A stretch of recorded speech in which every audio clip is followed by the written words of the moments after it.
کہ 1905 میں بنگال رقبے اور آبادی کے لحاظ سے برصغیر کا سب سے بڑا صوبہ تھا، جس کی آبادی 8 کروڑ 80 ملین سے زائد تھی۔ اتنے بڑے صوبے کا نظام ایک گورنر کے لیے اکیلے چلانا ناممکن تھا۔ اس دور میں نقل و حمل اور رابطے کے ذرائع اتنے خراب تھے کہ گورنر اپنی تعیناتی کے دوران پورے صوبے کا دورہ بھی نہیں کر سکتا تھا۔ لارڈ کرزن نے خالص انتظامی بہتری کے لیے اسے 2 حصوں میں تقسیم کیا: مشرقی بنگال و آسام مسلم اکثریتی علاقہ اور مغربی بنگال ہندو اکثریتی علاقہ۔ لارڈ کرزن کے مطابق اس تقسیم سے گورننس یعنی انتظامی امور بہتر ہو جائیں گے۔ سوال نمبر 3، مسلم لیگ نے اپنے مقاصد کب اور کیوں تک تبدیل کیے؟ دیکھو، مسلم لیگ جو ہے نا، جب مسلم لیگ شروع میں بنی تھی تو اس وقت اس کا یہ مطالبہ نہیں تھا کہ ہمارے لیے ایک الگ وطن بنایا جائے، لیکن بعد میں کچھ حالات ایسے ہو گئے کہ مسلم لیگ مجبور ہو گئی کہ ہمارے لیے ایک الگ وطن بنائے۔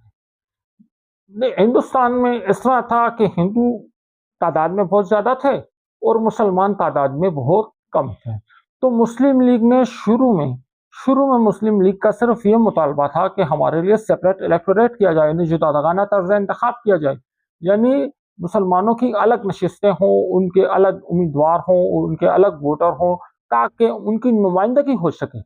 تو شروع میں یہ مطالبہ تھا، لیکن بعد میں کچھ حالات ایسے ہو گئے کہ انہوں نے اپنے مطالبے کو جو ہے، اپنے مقاصد جو ہیں، ایک الگ وطن بنانے کا مقصد جو ہے، انہوں نے وہ فیصلہ کر لیا۔ تو یہ مقاصد کا کیوں تبدیل ہوئے، کیا وجوہات تھی، تو ان کو ڈسکس کرتے ہیں۔ تو یہاں ہمارے پاس قائد اعظم کی تجویز پر مارچ 1913 میں مسلم لیگ نے اپنے دستور اور مقاصد میں تبدیلی کرتے ہوئے برطانوی طاقت کے تحت سازگار نظام حکومت کے بجائے خود مختاری، خود ارادیت کا ہدف اپنایا۔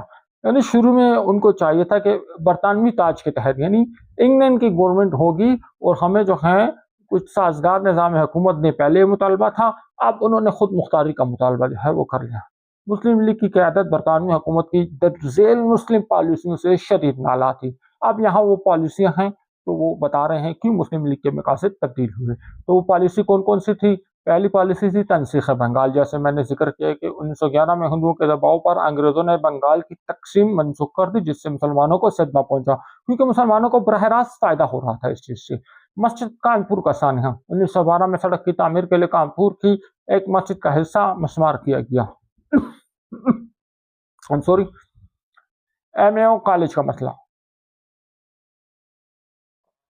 اور انگریز حکومت نے علی گڑھ کالج کو یونیورسٹی کا درجہ دینے سے انکار کر دیا۔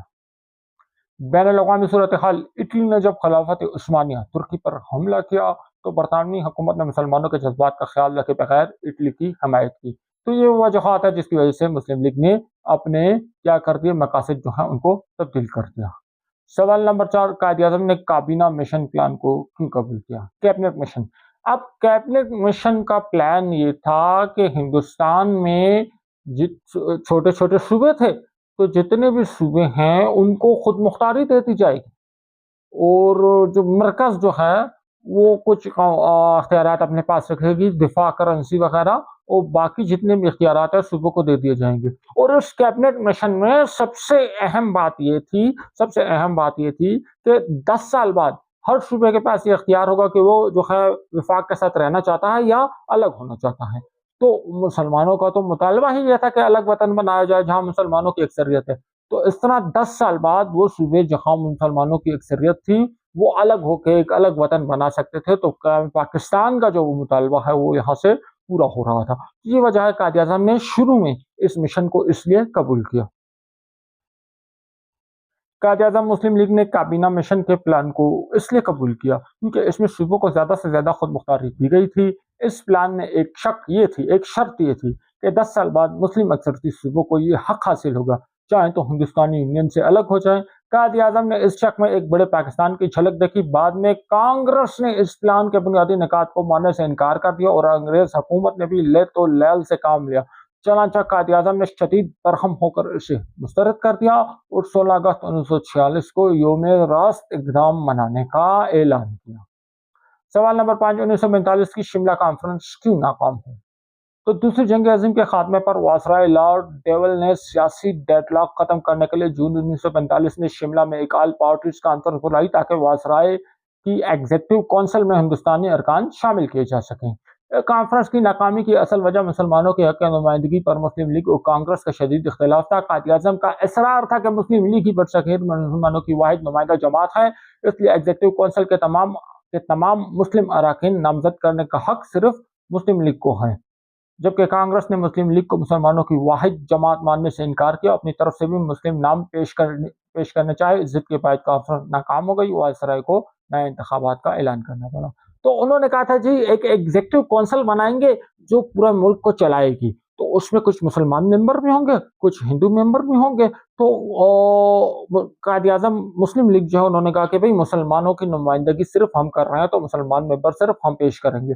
اور نیشنل کانگریس والے جو تھے انہوں نے اپنی طرف سے بھی مسلمان جو ہے نمائندے جو ہے ریپرزینٹر جو ہے وہ پیش کر دیے، تو اس وجہ سے اختلاف ہوا اور پھر یہ جو ہے انہوں نے دوبارہ انتخاب کا اعلان کر دیا۔ اگلا سوال نمبر 6، مسئلہ کشمیر پاکستان اور بھارت کے تعلقات پر کس طرح اثر انداز ہوتا ہے؟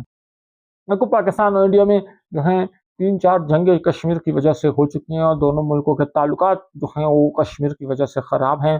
دونوں ملک ایٹمی جنگ کے دہانے پر اس کشمیر کے مسئلے کی وجہ سے ایٹمی جنگ کے دہانے پر کھڑے ہوئے ہیں، تو اس طرح یہ تعلقات جو ہیں خراب ہو رہے ہیں۔ تو ہم یہی 2-3 باتیں اپنے آنسر میں ریپرزینٹ کریں گے۔ ہم کہیں گے مسئلہ کشمیر پاک بھارت تعلقات میں سب سے بڑی رکاوٹ اور بنیادی تنازع ہے اس ایک مسئلے کی وجہ سے دونوں ممالک کے درمیان 1948، 65 اور 99 کارگل میں بڑی فوجی جنگیں اور متعدد تصادم ہو چکے ہیں۔ تنازع کی وجہ سے دونوں ممالک کے سفارتی تعلقات ہمیشہ خطرے میں رہے ہیں، اور یہ مسئلہ سارک جیسے علاقائی تعاون کے فورمز، امن مذاکرات اور باہمی تجارت کی راہ میں سب سے بڑی دیوار ہے۔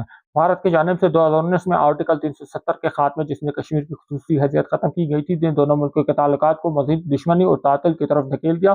یہ مسئلہ خطے کے امن کے لیے ایک مستقل خطرہ ہے۔ اچھا، اس کے علاوہ 10 مئی کو بھی جو ہے 2 سال پہلے پاکستان اور بھارت کے درمیان ایک جھڑپ ہوئی تھی، تو آپ اس کا ذکر جو ہے وہ بھی اس میں کر سکتے ہیں۔ ایک مکمل فل اسکیل جنگ تو نہیں تھی، لیکن ایک جھڑپ ہوئی تھی، اور اس کی بھی مین وجہ کشمیر ایشو جو ہے وہ وجہ۔ سوال نمبر 7، تحریک خلافت اسلامی مسلمانوں پر مثبت اور منفی اثرات بیان کریں۔ اچھا دیکھو، تحریک خلافت اسلامی کہ ترکی جو ایک ملک ہے، مسلمانوں کا ملک ہے، وہاں پہ پہلے خلافت کا نظام تھا، جمہوریت نہیں تھی، وہاں ایک خلیفہ ہوتا تھا، خلافت کا نظام تھا، تو مسلمانوں کو اس ملک سے بہت زیادہ عقیدت تھی۔ تو پھر کیا ہوا کہ جب دوسری جنگ عظیم ہوئی تو انگریزوں نے وہاں پہ کیا کیا، خلافت کو ختم کر دیا، ترکی کو شکست ہو گئی۔